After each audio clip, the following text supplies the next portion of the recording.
Hi everyone, welcome to the first bootcamp for the module 1 and 2 component. So it's week 1 and we're starting off with just this webinar, which is live, and you can obviously watch this later as well. It'll be updated and uploaded onto the bootcamp website, so you can watch it at your own pace as well in case we go a bit too fast. As always, there's on the GoToWebinar control panel, you've got the option on the right-hand side there. You can actually ask questions. So as we go along, definitely feel free to ask whatever you like. It'll pop up here for me and I can see it, and I'll answer. And even if it's a comment as well or any feedback you'd like to give, please let us know, and that way we can always improve the bootcamp as well. So we're hoping that you're enjoying it so far, and that it's giving you some information on basic investment principles and how to go about it. We're always improving it. We've had some good feedback this week from some users, just saying that they want some more definitions or even breakdowns of some complex financial terms put in there. So I'll be working on that this week.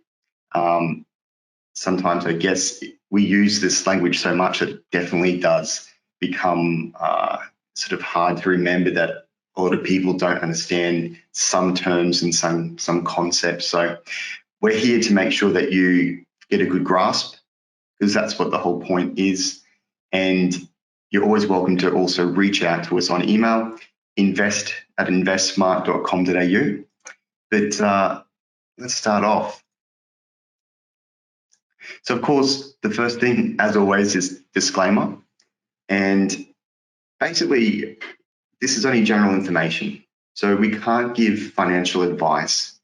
Any examples I'm using during this might be from my own personal situation or perspective, but you can't take this as advice. It's not telling you what you should do. We can only give general information. So what are the actual purpose, or what's this webinar going to be about? So the webinars, they complement what you're learning on bootcamp, and they can cover off any questions that you have from the learning material. If you're finding that there's a concept that you don't understand, if something isn't explained properly, or if you wanted it broken down in more simple English, this is the place to come and ask the questions here as well.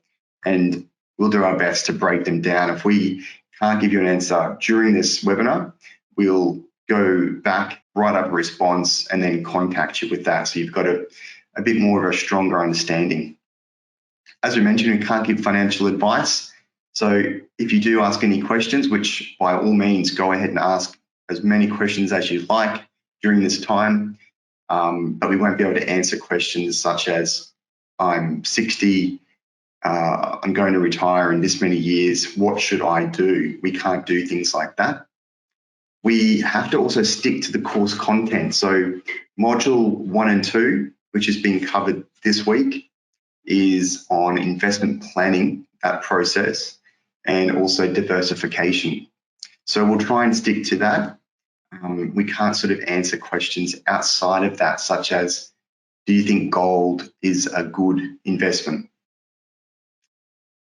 There's a lot of resources that you've actually got available alongside the bootcamp, such as the Eureka report, which even has a commodities section. So that's probably a good place to go and find out about commodities or property. There's heaps of information on those websites. So that brings us to the last point there, I guess, which is we need to make sure that you're also using those resources that you've got. There's so much information on both Eureka report and Intelligent Investor that even I find it overwhelming sometimes. And there's stuff in there that I find which is so helpful. So speaking about Eureka report, you may already be a member before you've gotten bootcamp, but if you didn't, you actually get a complimentary membership included. So what does this actually mean? Well, Eureka report, it's headed up by Alan Kohler, and you might have seen him on the ABC doing the finance news each night, or even read his articles in The Australian. And his team basically go through all the Australian financial news and also overseas. They get really good insights and interviews with CEOs, founders of companies, entrepreneurs, and they actually interview them. And Alan always puts the question to them like, what are your fees? What are you doing? What does this mean? He also records this as a podcast usually as well. So you can listen to it or just even read the transcript. The other part that is quite handy is you've got super advice. So a lot of our members at InvestSMART have their own self-managed super fund. So what you can do is click onto that link and that will actually help answer some questions as well. Markets and strategy is very handy. He'll go through different strategies. At the moment, Alan's quite interested in different money theories such as modern money theory. He's had a lot of interviews with different academics over the last few months. So definitely have a read if that interests you. It's a bit complicated, and it's certainly not something we'll cover off in the bootcamp tutorials, but definitely if you've got time, read all the different articles that he and his team offer. One resource which is going to help you immensely is Ask Alan. So every Thursday, Alan, and at the moment he's, I believe he's doing it from his own home, just because of the lockdown. He'll get a list of questions put to him by Eureka Report members, and he'll answer them. He'll obviously not answer every single one, just in case due to like time restraints and brevity, but he'll do his best. And you can see there on that website, you can pop your question in, just enter in your first name and you submit it.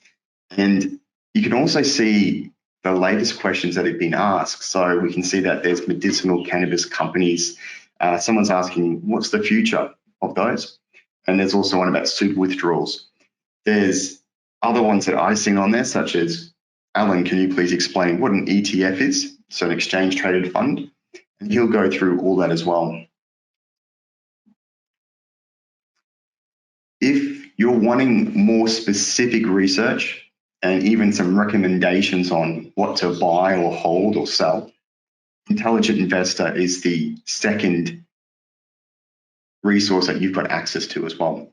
So basically on their website, you've got the recommendations, and this is based on a team of analysts, and Nathan Bell heads up that team. And what they're doing is they're going through every single one of those companies and arriving at a recommendation, whether to buy, hold, speculative buy.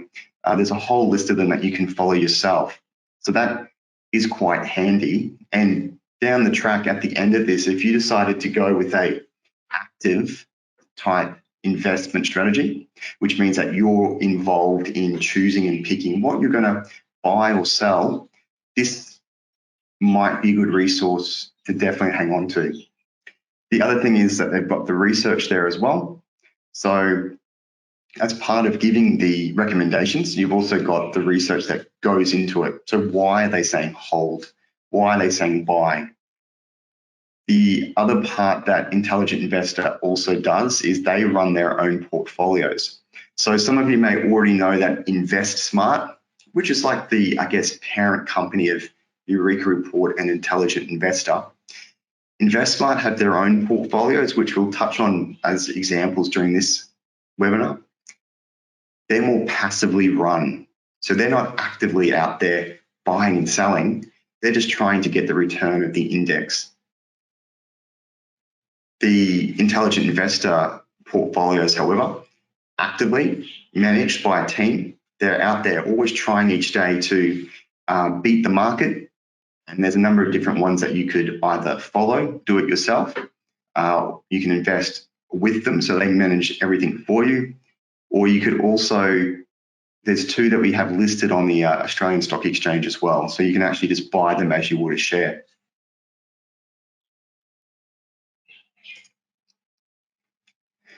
So the first module that you would have gone through or are going through is the investment planning. And I guess this is a really good place to start, because no matter what you're going to invest in, whether it's buying shares if you decide to go it alone, or if you decide to, say, if you decided to just invest into a managed portfolio where it's looked after for you, these are the core features that you should always be looking at.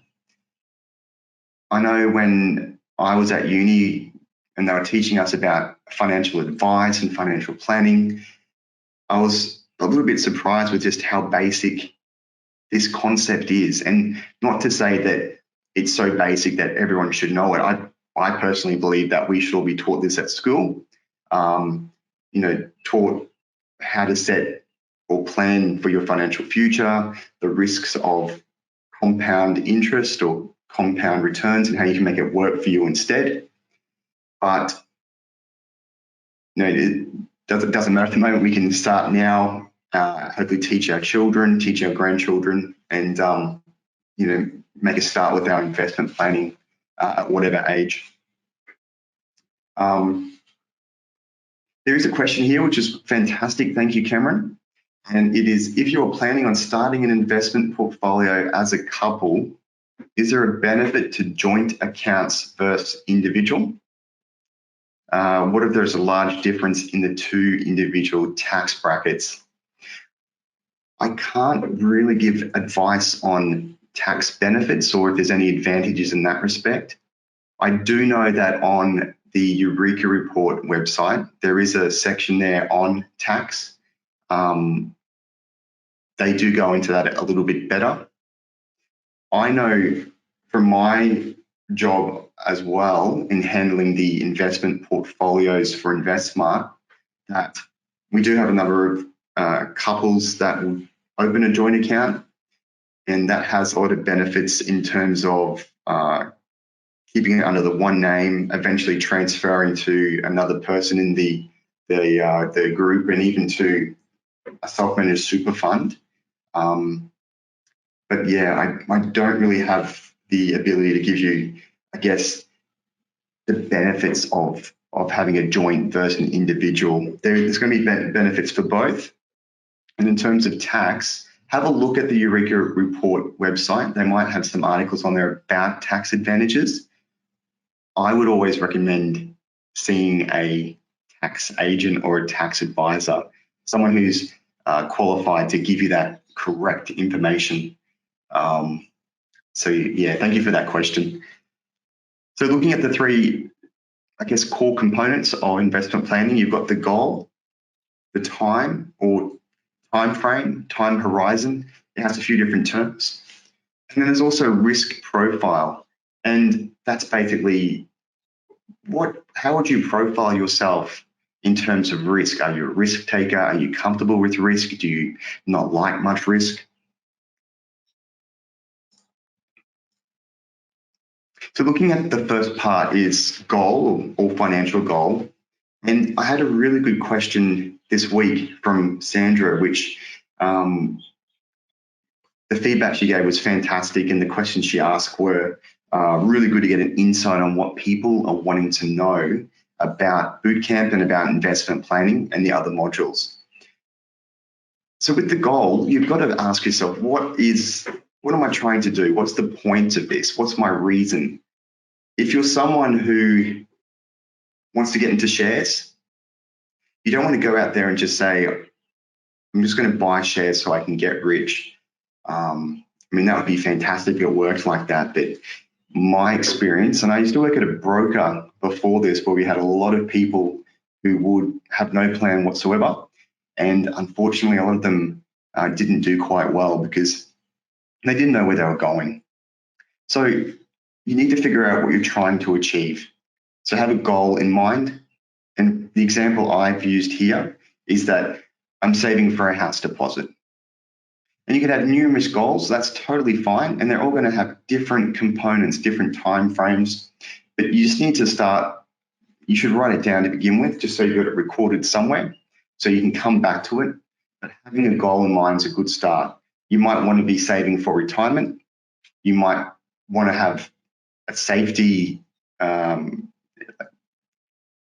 a bank account put aside. That's fine as well. It's just good to have a point or have a goal for what you're trying to do. But we'll stick with the house deposit at the moment. And that's where we come into time. So the other part of this is, how long do I have? Or how much time do I need? So if, for myself, for example, if I said I want to buy a house in 3 years, then that straight away gives me a time frame. I know how long I've got to do this.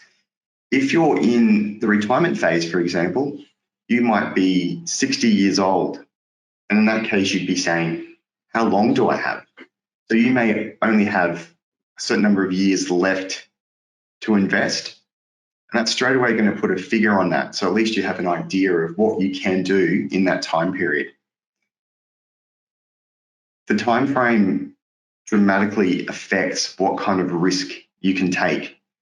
And we'll touch on that in the next couple of slides. The risk component, risk profile, is a quite interesting one. I always find the best way to find out someone's risk is, what would happen if you went to bed and overnight your portfolio dropped by 10%? How would you feel? The common answer is obviously pretty terrible, but it's how you deal with it that I think helps you to understand your risk. So when I used to work at the broker I was talking about before, we used to have some clients that would use leverage and leverage up dramatically, that overnight there was a lot of speculative trading, unfortunately, but overnight they'd have their portfolios drop. Or when I say portfolios, it's usually just positions in different assets, and they'd have them drop overnight to massive amounts. That's something that's quite risky, probably too much risk in that respect, but it kept them awake. It affected their mental health. It affected relationships. It had a flow on throughout their life. You don't want to be invested in something that you're continually having to check every day on its progress. And also, if it goes down one day and you get upset, or if it goes up the next day and you're ecstatic, that's probably not the best asset or investment to be invested in. You want something that matches your risk outlook. So if you're someone who is going to wake up in the middle of the night thinking, oh gee, I hope tomorrow that my shares don't go down, you may want to have a look at what kind of risky investments you're in, or even measure them. It's easier in terms of managed portfolios, because a lot of them, or managed funds, a lot of them will actually give you a risk profile, or they'll tell you what kind of risk you're getting into. With shares, you often need to do your own research. The intelligent investor is good because you can read what they have to say. They'll usually tell you whether or not the share has any value in their respect, and if it's risky, if it's volatile, that share, and volatility just means how fast it moves. Pretty much in the stock market, you could have something that shoots up one day and shoots down the next. And a lot of that volatility sometimes is caused by liquidity, which just means how many shares are actually available, how many people are trading it. If you've got something that's illiquid, or not trading much, or not having too many shares to trade, then that price is going to jump around because there's going to be big swings in what people are selling and buying at. So in terms of an example for me, for example, I want to buy a house in 3 years, but I don't ever want to go backwards. I don't want to get to year 2 and still be in a negative because I've chosen something that's extremely risky for me, thinking that I want to make a really good return, but I've taken a step back. I don't want to do that. I'm not comfortable with that myself. I feel that if I was putting my hard-earned cash into an investment, then I want to make sure that it's going to go forward and I'm going to do it in the safest way possible. So this is just an example, and it'll give you an idea of looking at risk and time frame. We've got at InvestSMART our own managed portfolios. So they're a portfolio of investments or assets where you invest into. We manage it for you. There's numerous different companies that do different things. So definitely do your research. I'm just using ours because I know the product quite well. It's not a recommendation, but it'll give you an idea on how the time frame works as well. So you can see that we've got, for our diversified portfolios, and these are like ready-made off the shelf. You could just invest straight into them and they would get diversified or split up into different assets, and we would handle everything else for you too, such as the tax reporting. You can see the conservative, and it's a bit tiny, so I've actually put it on the right-hand side as well, that it says suggested 2+ years time frame. So if you're someone who has a time frame shorter than that, you would find that that probably wouldn't be suitable to you. And I'll give you an example. One of my friends, because of the lockdown and the effect COVID has had on the economy, he lost his job and received a payout. At the same time, he sold a company that he was running on the side, and he sold it for, I think it was about $20,000 or $30,000. So he had a bit of cash saved up, and he said to me, Tom, what should I invest in? Should I go and buy Bitcoin or something like that? And immediately I said, look, Bitcoin is quite speculative. You don't know where it's going to go. How long have you got? What are you trying to achieve? I basically ran him through the things we're talking about now. And he said, look, I just want somewhere I can put my money for a year and have it go up and not go backwards. So I said, look, Bitcoin is probably not the best thing then. I wouldn't recommend that for numerous reasons. I said, even what we sell at InvestSMART, I probably wouldn't even say, look at that. What you're looking at is something very short term. A year is quite a short period in terms of investing. If he had said, look, 2 years plus, I could have said to him, you need to look at something that has a 2+ year time frame, such as our conservative portfolio, for example, or other investment portfolios as well.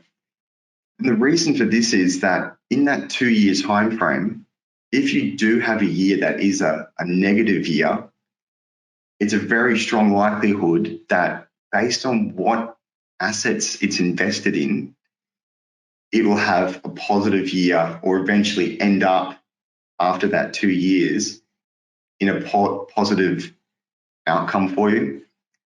If you only had 1 year, like my friend did, and he said, I'm going to go into conservative regardless, it could be the case that he could have that first year, and especially even with the coronavirus crisis that we're having, that he could have had a negative year on that first year. And then he says, okay, I'm taking my money out now because the year is up, and he would have actually lost money. Whereas if he holds in, you would find that on the long term, the 2 years, you would tend to find that it would be up instead. And that works for the balance, the growth, and the high growth that you can see there. They've all got different weightings inside, so where that asset's actually going to, where your cash is being allocated to. And as you go up from conservative to balanced to growth to high growth, you're wanting to get a better return. And typically that means the higher return, higher the risk. But you want to do it in such a way that you still have one foot in the door, where you've got your hard-earned cash that you've got invested into safe assets like fixed income, for example.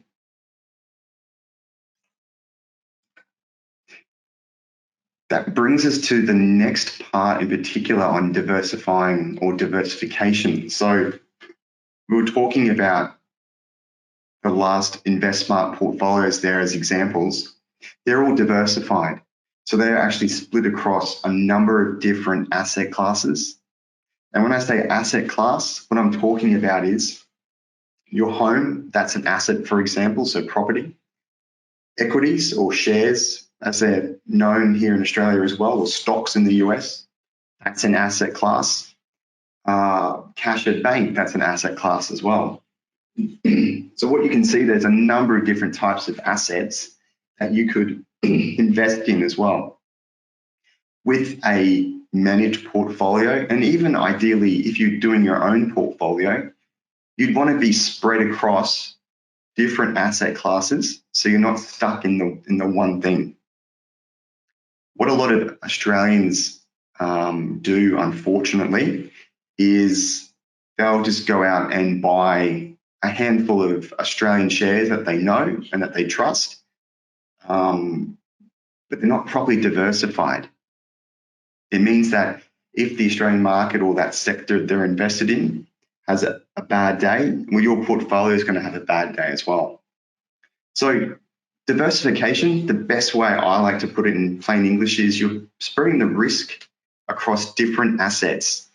So you're having your cash into different investments, and because of that, you're reducing the risk that all of it will have a bad day at once.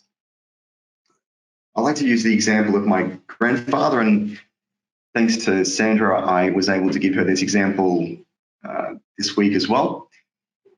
My granddad, he, I guess, didn't have much financial knowledge, didn't have a course like this, or didn't learn this at school. He always thought buying Australian companies was investing. That's it. You don't have to invest into anything else. And I'm sure that there's a lot of Australians out there who have done very well with that approach, but in hindsight for him, it didn't work out as well it should have.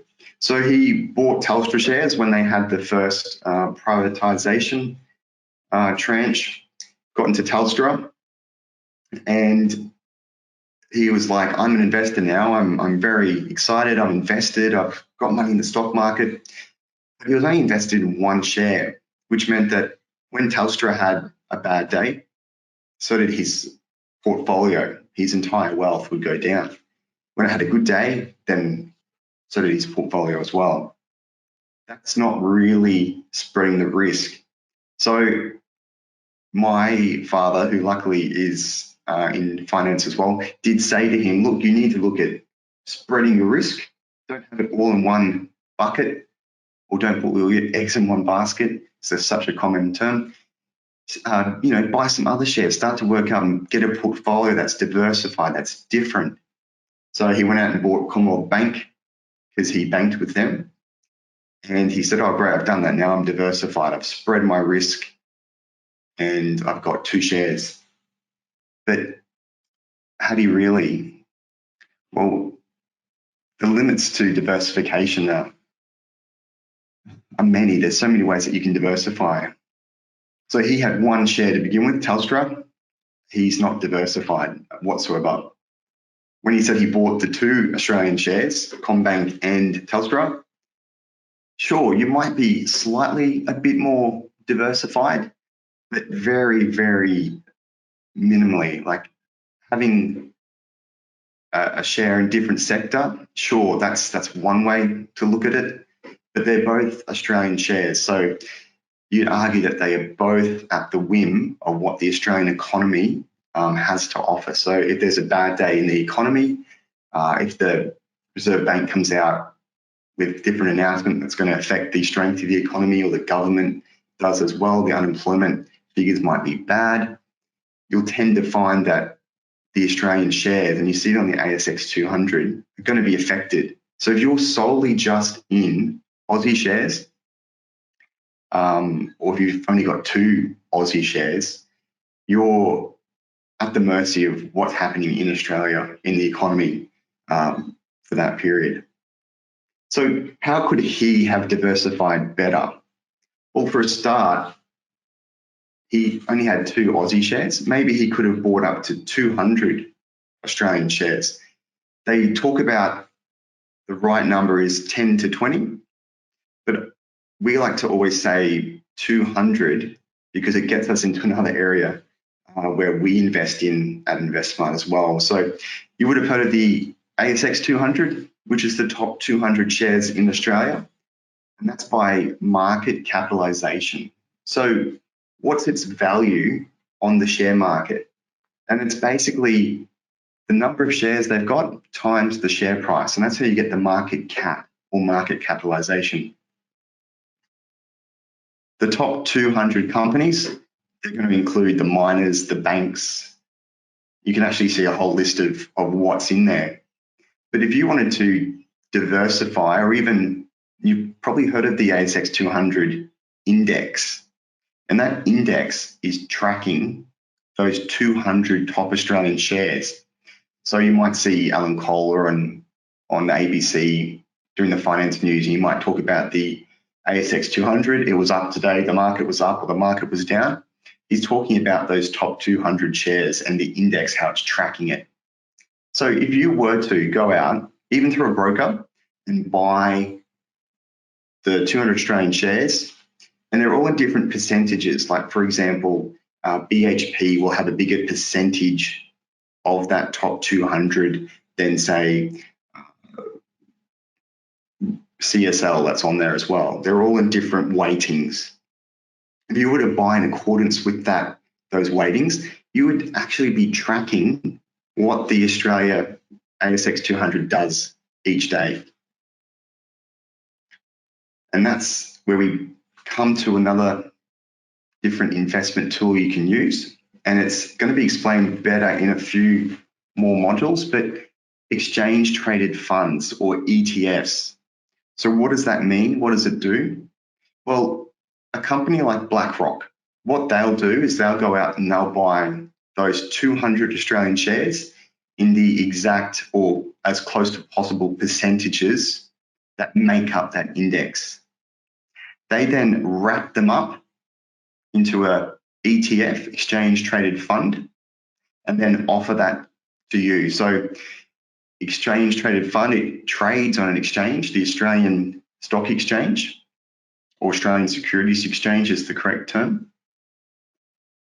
Instead of having to go through your own broker and buying 200 individual shares and paying anywhere from $8 to $20 per share just for brokerage, you can go to your same broker and purchase the one ETF, the ASX 200 ETF by BlackRock, or iShares it's called. That will give you exposure to those 200 shares. Now, you don't own those shares directly, but you have indirect ownership of them. So when they pay out their dividends, you do get that as well with an ETF, because it's wrapped up all those 200 shares inside. They call them distributions. That's one quick way and one easy way to diversify, and you've got exposure then to the top 200 shares in Australia. What we do in our portfolios is, to get exposure to the Australian market, we'll buy that one ETF, and that will be the component of the Australian exposure. So you could also have looked at international shares. And this is a really big thing that a lot of people, I guess, don't know about, or they are a bit unsure about how to go about it. I might even be worried as well, because as soon as you talk about overseas or international, they start to think of all these different risks or different tax problems. What we found is that the US, for example, their stock market has performed much stronger than the Australian stock market, and both have their positives and negatives. With the Australian market, it tends to be a better payer of dividends, so you actually get more paid out to you. But in the US, you tend to find a lot of companies will retain their earnings, so they'll keep the money they're making and not pay it out to investors or owners of the company as dividends. And it's actually a very interesting topic. I always used to think, oh, that's terrible, the poor investors. But what you find is that in the US, a lot of companies will use the retained earnings or income they've got and then try to grow the company that way. So they might do that through acquisitions, or they might do that through further research into products. So there's the argument that not paying out the income and keeping hold of it actually allows that company to grow. So the value of that company, the share price, will grow on that basis. So that would be a capital gain or capital growth. The problem is, though, in Australia, and Nathan Bell, myself, and Ethan Lucas, we have done a few webinars from the bunker, it's called. We did one on banks where Nathan was quite critical of how in the past they used a lot of their earnings that they'd received, not giving them to investors, but went out and actually invested into banks that were overseas, different businesses, and unfortunately, a lot of them were a flop. So they actually lost money that way, whereas if they had just given it back to investors, then at least someone would have gotten it. So he's a bit critical and a bit wary of, in Australia at least, with our banks and other companies, hanging on to it because they may not make the best decisions, and they may also be, in their minds at least, forced to invest into something so that money is going somewhere. But with international shares, you can do the same thing again. You can buy ETFs. So it'll wrap up the S&P 500, so the 500 shares in the US, for example. And what you're doing is you're getting, again, exposure to that whole market by just buying one instrument, buying one ETF. And you can do that through brokers. They also trade on the ASX, which is interesting too. So all the prices are in Australian dollars, and they do that at their end, which is part of the reason why the ETF providers, they do charge a very, very small management fee. From memory, I think it's anywhere around 0.05%. The other international shares, it's not just the US as well, but you can get exposure to Hong Kong, to Singapore, to the UK, to Europe. All of those have their different benefits and different features. What we do in the InvestSMART portfolios is we do that for you, and we give you exposure to a number of different international markets just by buying those ETFs. So you don't have to worry about buying individual shares like Apple or Barclays.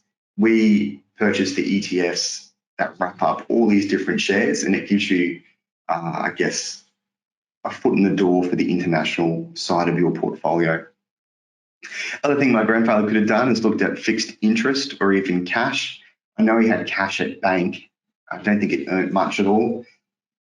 It's very, very low risk. In fact, it's no risk, so you don't tend to get much return, which is always the trade-off.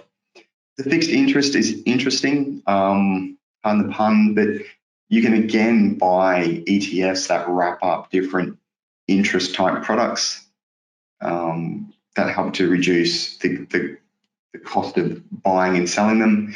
And you also get paid the interest out to your account as well.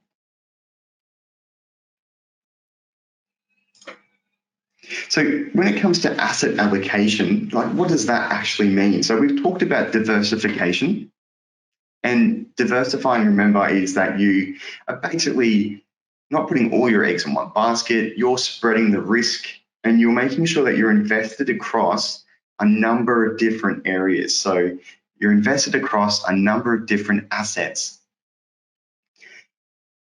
Two examples from the InvestSMART managed portfolios. They have the high growth listed here first, and then the balanced. So you can straight away, you know that with high growth that we're going to put money into equities or shares, because that has, especially historically, had a very good return, a much higher return. They are higher risk though. So the growth that you'll get, you do have a higher risk factor there as well. If you were to look at, say, a conservative portfolio, they still have a little bit of percentage towards equities, international Australian shares, but it's predominantly going to be in cash and fixed interest, which is much safer, but much lower return. So the high growth here, you can see that its asset allocation is 43% to international shares, 39% to Australian shares. There's 6.76% in property and infrastructure. And you might be asking, what is property and infrastructure? Is it my own house? Is it someone else's house? It's covering off different assets such as commercial type developments like shopping centres. There's also apartment building complexes in there as well. There's, for infrastructure, individual shares like Sydney Airport, for example. Obviously, that's an interesting share at the moment just because of the COVID crisis. But there's a lot of research and interviews on Eureka Report and Intelligent Investor, which go through it in quite a lot of detail. You can also see in the high growth that there's a bit of cash there still. We deliberately keep some cash there for a number of different reasons. One is so we can, if we needed to jump into other investments with that cash, the cash is used to take out any fees that we charge. The InvestSMART portfolios cap the fees. So even if you had $1 million, you'd only ever pay $451 per year. So we'll cap it out as soon as your investment portfolio gets to 82 grand. As soon as it goes above 82,000, you'll only ever pay $451 for that year. You can start off with $10,000 and the fee for the year is $99 for the year. And you can also see at the high growth, they've still got a little bit of defensive assets. So the fixed interest would be a defensive asset, but it's much, much lower than the others. It's 3% or close to 4%. So 4% of your cash that you put in there would be put towards defensive and particular fixed interest. If you compare it to balanced, it's trying to get a bit of a balance across your investment portfolio. There's about 57% in shares, both Australian and, sorry, I misread that. It's probably about 46% in shares. There's a big component in the defensive asset, which is fixed interest. You got a higher amount in cash, and there's also a higher amount in property. So it's trying to balance, and that's going to do a number of different things, such as make the time frame a bit shorter because it's not as risky, but also give you enough coverage to different areas that if one part of the market is affected, like shares, you've still got a big component in a defensive area like fixed interest. So that's covered off a number of different, I guess, key areas from module 1 and 2. There are a lot more areas we could delve into, but just because we're cautious of the time, this is the part where if you've got questions that you have encountered during the bootcamp process, you can ask them here. If you've got feedback even, you can put this here as well. This is a webinar that's going to be uploaded on the bootcamp and made available so you can rewatch it. And I'll try and edit out all the boring parts that I've spoken about. But if you've got comments, definitely leave them in this area as well. And you can always reach out to us at invest@investsmart.com.au. We've got a number of projects we're working on at the moment at InvestSMART in terms of the bootcamp. We're always looking to improve it. We're going to look to add discussions in the future, but we're just trying to work out the best way to go about that. And the discussions are quite handy because you could have a chat on there and have another user give you their 2 cents as well. And then we'll also have the moderators jump on and help out where they can. I'll be adding webinars for the next modules. I'll be putting them up pretty soon and you'll see them appear in the LMS, the Learning Management System in the bootcamp. The other thing as well is we're only going to offer the instructor-led training for this month.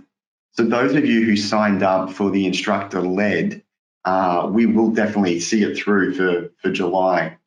But we've had a majority of users sign up to the self-led just so they can have all the information at once and go at their own pace. So we'll only be offering that going forward. If you're interested in changing across to the self-led, so you've got all this content immediately and you can go at your own pace, send us an email at invest@investsmart.com.au and we can make the transfer across for you. The only negative, and it's a bit of a weakness of the system that we've chosen, it doesn't carry across your progress. So if you've done the 2 modules already for week 1, it won't show up as completed on the self-led if you do decide to jump across.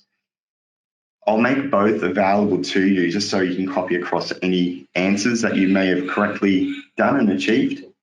And you don't have to complete the first 2 modules in case you were wondering. So you can still just pick up where you left off. It just means that you won't complete the whole course. But apart from that, thanks so much for attending today. And definitely reach out if you have any other questions. But until next week, I'll see you then, and I hope you have a lovely weekend.